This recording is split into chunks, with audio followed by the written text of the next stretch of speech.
Have you ever thought about the connections the wildlife in the Indian River Lagoon, our local economy, and your home landscaping, as well as the faucet in your kitchen, all have in common? The answer is the water we all use daily from our canals and estuaries, our ponds and rivers, our home sprinkler systems, and even our drinking glasses. We'd like to show you what water means to you and your quality of life in Indian River County. When Indian River County was first settled, the biggest problem for many of the settlers was too much water. So they designed a system to take the water off the land and make the land habitable. This, however, has led to a significant problem because they shunted all the water off to the Indian River Lagoon. On an average day in Indian River County, 96 million gallons a day come from the mainland into the Indian River Lagoon through the 3 relief canals. This has brought with it a couple problems. One is pulses of fresh water, which the Indian River Lagoon was never designed to take, and also lots of fertilizer pollutants, especially nitrogen and phosphorus. This has endangered the Indian River Lagoon, an estuary of national significance. We realize now that that original model is wrong. It addressed the needs of man, but didn't address the needs of the biosystem at the Indian River Lagoon. Indian River County is now committed to change that. We're developing a new model which takes the biosystem into account, and we're working hard to make sure that fewer nitrogen and phosphorus fertilizers get into the lagoon. We've done this with the 3 big projects which we've discussed. We've got a 4th project on the drawing board, but we're committed to do more to make sure that our Indian River Lagoon is returned to good health. The Indian River Lagoon traverses our county, separating the barrier island from the mainland. Overall, it's a 155-mile-long stretch of water, and Indian River County enjoys about 22 miles of it, which is what we refer to as the lagoon. Our local outdoor recreation and tourism-based economy depends heavily on the quality and health of the water. It's the core component of our entire community. Hi, we're standing here this afternoon on the western shoreline of the Indian River Lagoon in Indian River County, and we hear a lot of talk about the importance of the lagoon to our local economy, but really, what does it mean? Well, we're right here at a beautiful park by the city of Vero Beach. Next door is a restaurant. Across the lagoon is another restaurant. The city marina is back behind me. There's a bait and tackle shop there. So just right in this one little area, you've got a lot of businesses that are dependent upon a healthy Indian River Lagoon for our local economy.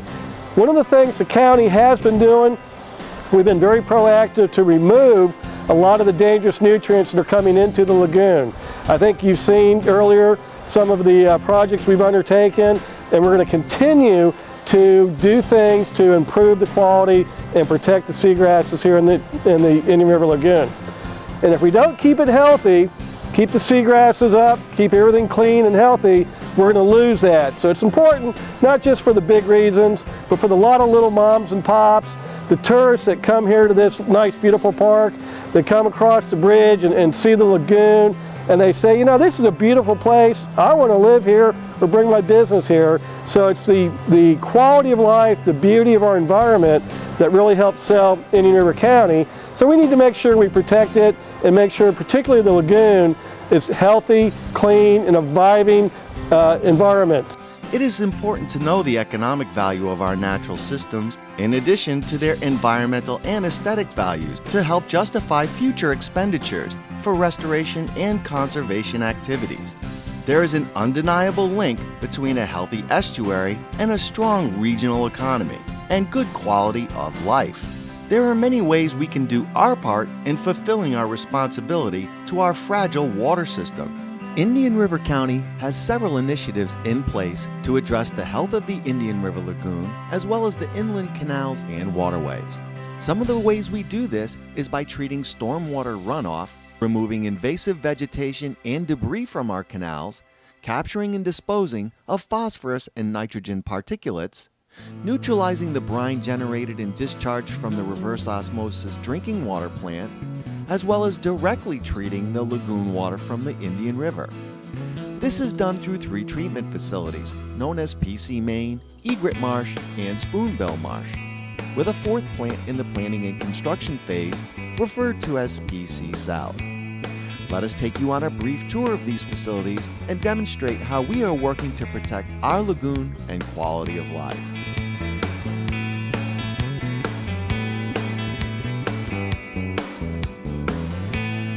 Hi, I'm Chris Mora, Public Works Director for Indian River County. We're here at PC Main, one of the stormwater treatment facilities in Indian River County. Let's take a look at this functioning stormwater treatment facility, a facility that we understand is one of the largest and most efficient of its kind anywhere. Welcome to the PC Main Relief Canal screening system. What we do here is we remove floating debris, trash, bottles, cans, water, lettuce, anything that floats down the main relief before it gets to the lagoon, comes to our facility, and we pick it up through a screening system. That screening system is from 1 inch to a 1/16 of an inch, and I'll be glad to walk you through that operation. This is the first step of the operational procedure. The lettuce and debris and solids come down, get diverted by this boom.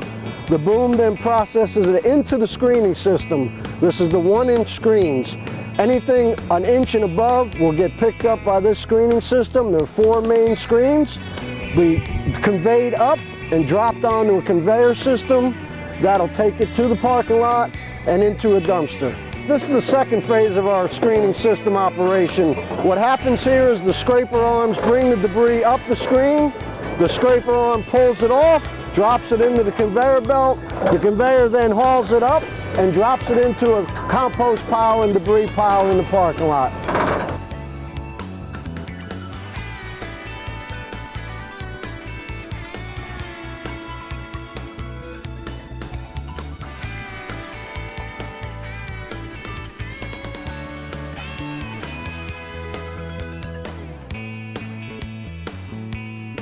Once the treated and cleaned canal water has gone through the double screening process, it is then ready to be returned to the main relief canal, where it eventually makes its way to the Indian River Lagoon.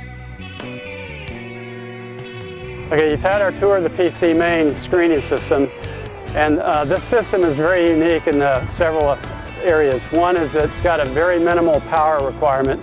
It only draws about 9.5 horsepower to operate the machines you saw this morning. It also is a great return on its investment because it has a capability to treat over 300 million gallons of water per day without overflow to the lagoon. And it is unique in a third way in that it has 2 sets of screens. One coarse screen followed by a very fine screen, which, as you saw, takes stuff as small as 1/16 of an inch out of the water. And as far as the county knows, it's the only one of its kind in the nation. And it's also the largest of its kind in the nation as far as treatment capacity that we're aware of. PC Main has the capacity to process as much as 300 million gallons of water per day when operating, and in 2011 removed over 637 tons of debris and almost 4,000 tons of sediment that would otherwise pollute our water system, which is good for our community as well as our environment.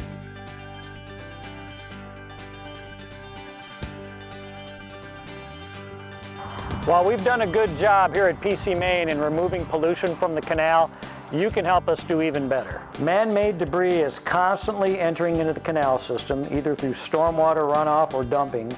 A good way to help us keep Indian River County clean and healthy is to do your part by helping us prevent objects from entering into our canals, such as plastic bottles, household trash, cigarette butts, used motor oil.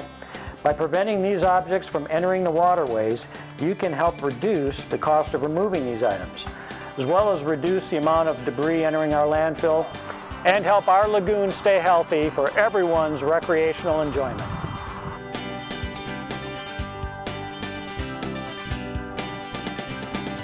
Hi, I'm Chris Mora, Public Works Director for Indian River County. We're here at the county's regional stormwater park called Egret Marsh, and we're here to demonstrate how this facility functions and, more importantly, how it benefits the citizens of Indian River County and the wildlife in the Indian River Lagoon. Egret Marsh Stormwater Park pumps 10 million gallons per day of polluted water from one of Indian River Farm's largest canals, the Lateral D Canal. which drains a 9,000-acre drainage basin that is mostly agriculture. Using a treatment process that includes innovative pollution removal technology, Egret Marsh is specifically designed to remove dissolved nitrogen and phosphorus from the canal water, although some particulate-based nutrient removal also occurs via settling within the system. We're at the first stage of the intake for the operations of the ATS. This intake box draws the water in from the lateral D canal, goes to a distribution box where it bubbles up and gets siphoned into a surge box. It is then distributed through the headworks onto the ATS mat itself. Let's take a better look at how the algae actually grows. Once it leaves the distribution box and goes into the surge box, it comes out these headworks system. The headworks delivers the water to the mat onto a grid. The grid is made of polyester. As you can see, the algae grows pretty fast once it hits the netting, and you get a beautiful product of algae. Once it attaches to the net, the algae actually begins to grow. As it grows, it gets longer, which we harvest down the road. After the water leaves the headworks, the water flows across the ATS algae turf scrubber mat. It collects down into these flumes and then goes to the effluent chamber. Once the water reaches the effluent chamber, it's then distributed through a set of sluice gates. If we're harvesting at the time, we decide which sluice gate to force the harvest through. The algae is then put into one of the sluice gates and pushed into the screening system. The clean water is then diverted through another sluice gate and directly diverted into the lake. The dirty sediment-laden water is then diverted into one of the solids ponds. Once the screen picks up the algae, it is put on the compost pad and ready for harvesting.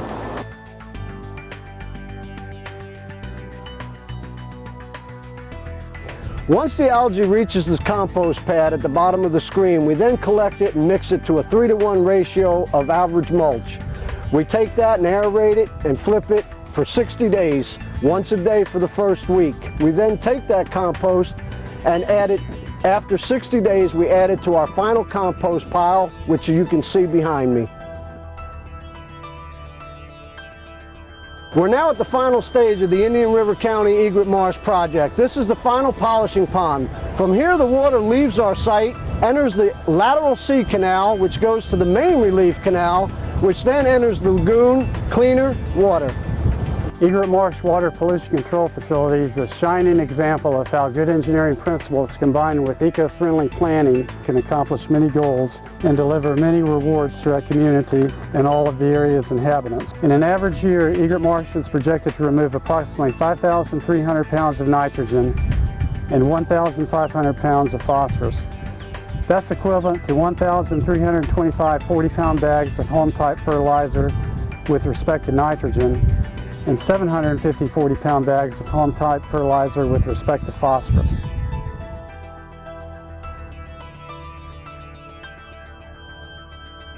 There are ways that you can help us do better. A common source of nitrogen and phosphorus pollution can be found in your everyday brand of ordinary home fertilizer, including the weed and feed kind. Make sure that you use these products in accordance with the manufacturer's directions and never apply fertilizer within 10 feet of an open water canal, ditch, or any waterway that leads to the lagoon.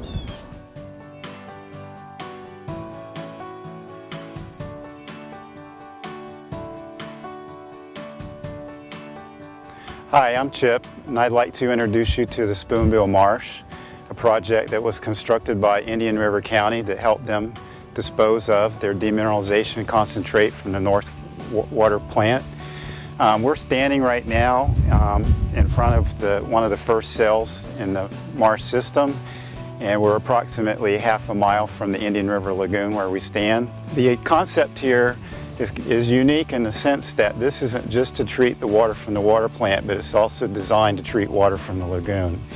And in fact, during the first year of operation, we successfully removed over 4 tons of nutrients from the lagoon itself, as opposed to discharging nutrients, which you would traditionally do with the wastewater or water operations such as this.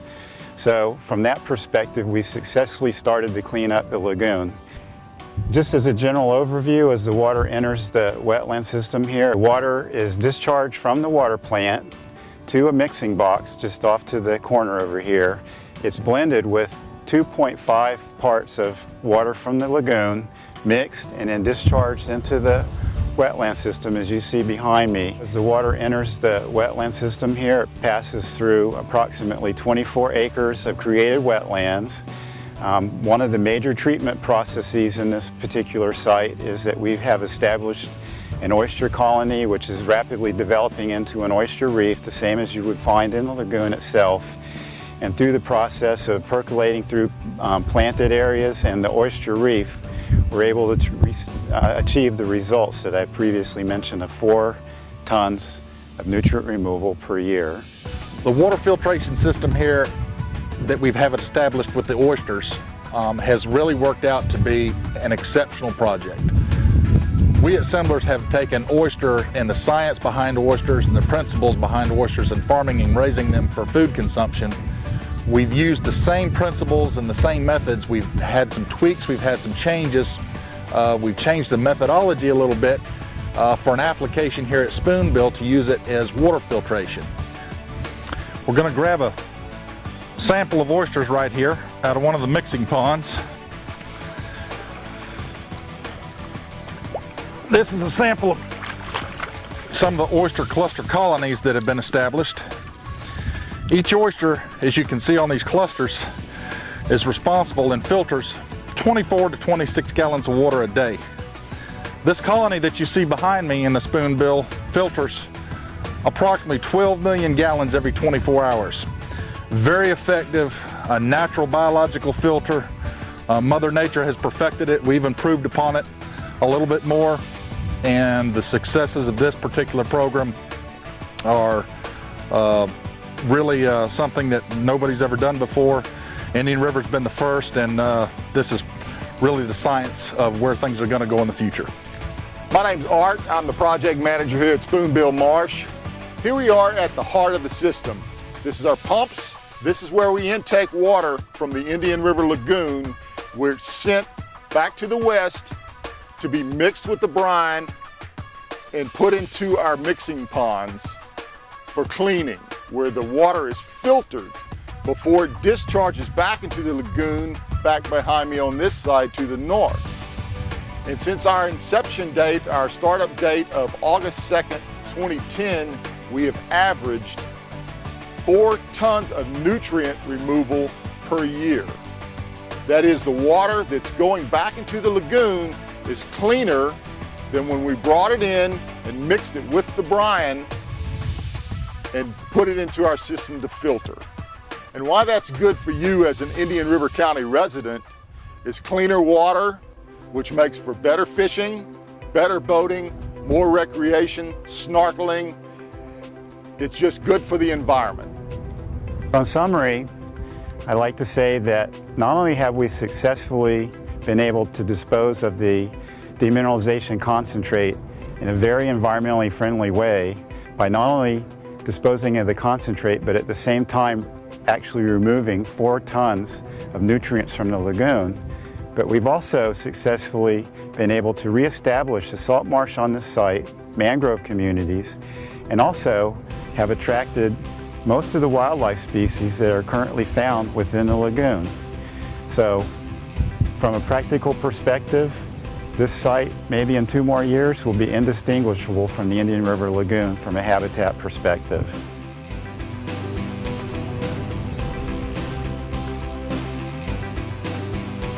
Let's take a look at the soon-to-be constructed PC South facility, how it will operate, and more importantly, how it will benefit the citizens of Indian River County and the wildlife in the Indian River Lagoon. PC South is going to be a sort of a combination of Egret Marsh Stormwater Park and Spoonbill Marsh, which you all have already seen. And PC South, we're going to take 10 million gallons per day of canal water, mix it with 1.5 million gallons per day of brine concentrate from the county water plant off Oslo Road. Take that mixture, run it through an algal turf scrubber, treat it, clean it, take the nutrients out, and do other good things to it.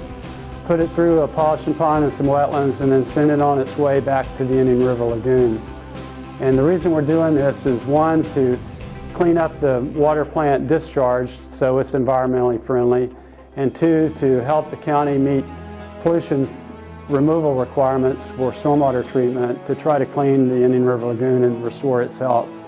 And now we'll go over and look at this in a little bit more detail. Now where the new PC South treatment facility is going to be located. Up on the north of this graphic is 5th Street Southwest, which is north of Oslo Road. A little bit to the south of 5th Street and north of Oslo is the South County Water Plant. Right next to that on the east side was an old grove site, about a 13-acre grove that the county recently purchased for the project. And why do we have property not contaminated? It's acreage-wise, and it's going to work real well from a design standpoint. And also along 5th Street Southwest is a canal that runs into another canal leading to the river. And so that minimizes our discharge piping. We just basically pour out of the final pond into the canal, which takes it into the lagoon. So now let me show you an operation in early 2014. And on a yearly basis, it is expected to remove about 2,500 40-pound bags of fertilizer with respect to nitrogen, and about 1,250 40-pound bags of fertilizer with respect to phosphorus. And it also removes suspended solids, and we're estimating about 12.5 tons of suspended solids will be removed, which is the equivalent of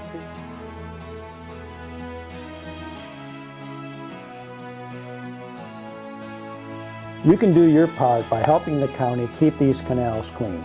The water that leaves the PC South facility still has several miles to go before it enters into the lagoon.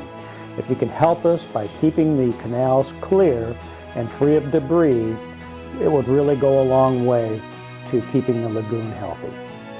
The water in our community is intertwined with almost every activity we enjoy as members of the paradise we call Indian River County. The amazing lifestyle afforded to us as residents in this tropical paradise also comes with a personal responsibility we all carry with us. From incredible fishing resources, our scenic and tropical ecosystem, our lush and beautiful yards, our tourism-based economic interests, and the health of our children and the water they drink. We all play a role in preserving the future and the quality of our water system. It's clear, however, that government isn't going to solve this problem alone. So Indian River County, along with a lot of other groups, have started to develop residential best management practices. These best management practices can be put into effect by every landowner and every resident in Indian River County. And they're basically simple things. Don't fertilize near a water body. Make sure that when you clean your grass clippings, the best thing to do is mulch them into your yard and use those clippings as part of your nitrogen phosphorus fertilizers. And as a matter of fact, one of the things about Florida is that you don't need phosphorus for most of your fertilizer needs. So pick a fertilizer that doesn't have any phosphorus. And before you fertilizer, please look at the weather. Don't fertilize before a big rain, because it's just going to wash off and most probably end up in the lagoon. If we all work together, taking small steps, we'll be able to remove most of the fertilizers before it goes into the waters of the lagoon and save one of our great natural assets. It's not just about conserving our water, it's also about doing your part to keep it clean for today and tomorrow's generations. Help us by doing your part, and together we can save the Indian River Lagoon, one drop at a time. To learn more about your Indian River County stormwater pollution control system, we invite you to visit www.ircgov.com and click on County Departments, and then visit the Stormwater section.